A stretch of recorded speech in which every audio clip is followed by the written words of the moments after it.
Nuestra historia comienza en Alaska, el estado número 49 de los Estados Unidos, situado en el extremo noroeste de América del Norte, con capital en Juneau.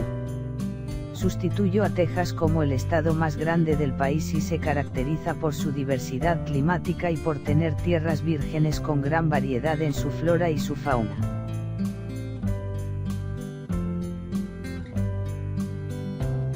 Ya han pasado 25 años desde que dicho estado vivió el peor desastre ecológico en su historia. El buque petrolero Exxon Valdez, nombre compuesto formado por las palabras Exxon, empresa petrolera norteamericana propietaria del barco, y Valdez, nombre del puerto con el que operaba, salió de la terminal petrolera Valdez, en Alaska, a las horas 21:12. Del 23 de marzo de 1989, 24 de marzo, según la hora local UTC, con destino a Long Beach, California. Uno de los prácticos del puerto guió a la embarcación a través de los Valdez Narrows antes de abandonar la nave y devolver el control a Joseph Jeffrey Hazelwood, capitán del barco. La embarcación maniobró fuera de la ruta, a fin de evitar el choque contra los icebergs. Después de la maniobra y poco después de las horas 23:00 hora, Hazelwood dejó el puente de mando.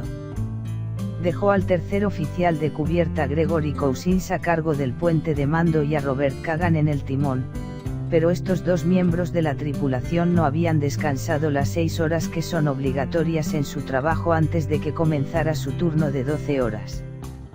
El barco estaba en piloto automático, y usó el sistema de navegación que había sido instalado por la compañía constructora del barco.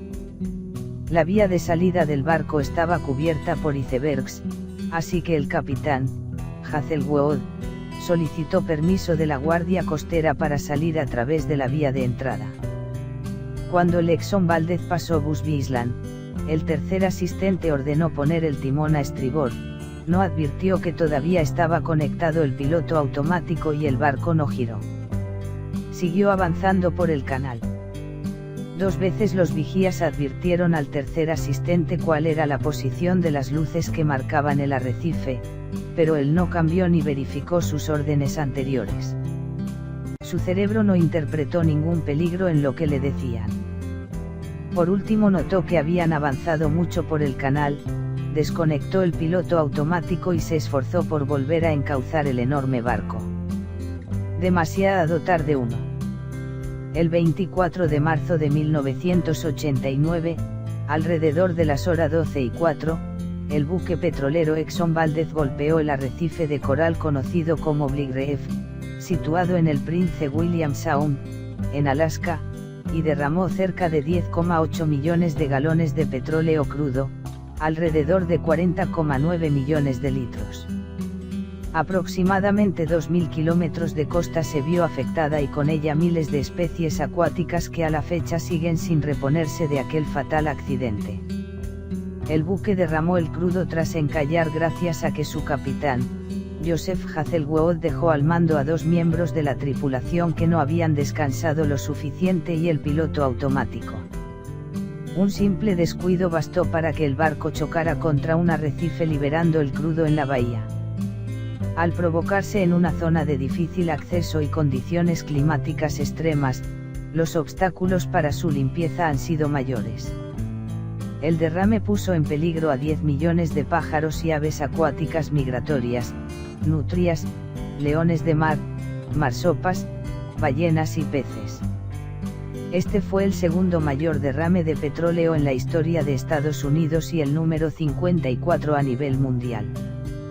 Se dice que el capitán estaba alcoholizado mientras la tragedia sucedió, motivo por el cual no era él quien dirigía las operaciones.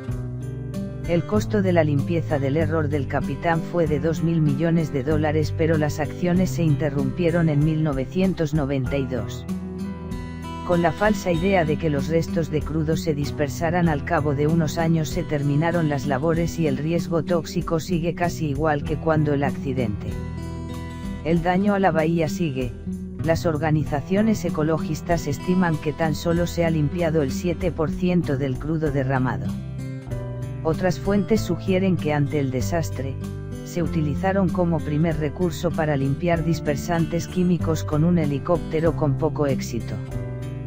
Posteriormente se extrajo el petróleo con bombas y skimmers, pero entre crudo y algas terminaron por averiar las máquinas.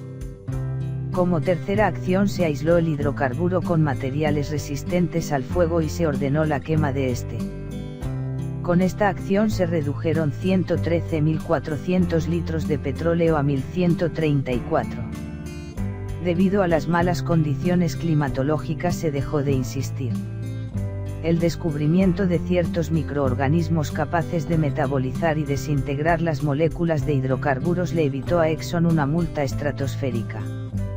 A pesar de estas acciones, nadie garantiza que las acciones llevadas a cabo hayan sido efectivas. Las consecuencias del Exxon Valdez siguen afectando la biodiversidad en la zona a un cuarto de siglo de esta tragedia.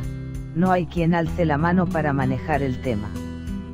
Parece que ha quedado en el olvido y que no hay un interés por algún día devolver al ecosistema la armonía que se le robó. Tras el accidente, el barco petrolero fue reparado y rebautizado como Exxon Mediterranean. Fue enviado para su desguace el 2 de agosto de 2012. El ecosistema, aún no se ha recuperado. Las condiciones gélidas en las costas de Alaska dificultan la disolución del petróleo y que los microorganismos lo absorban.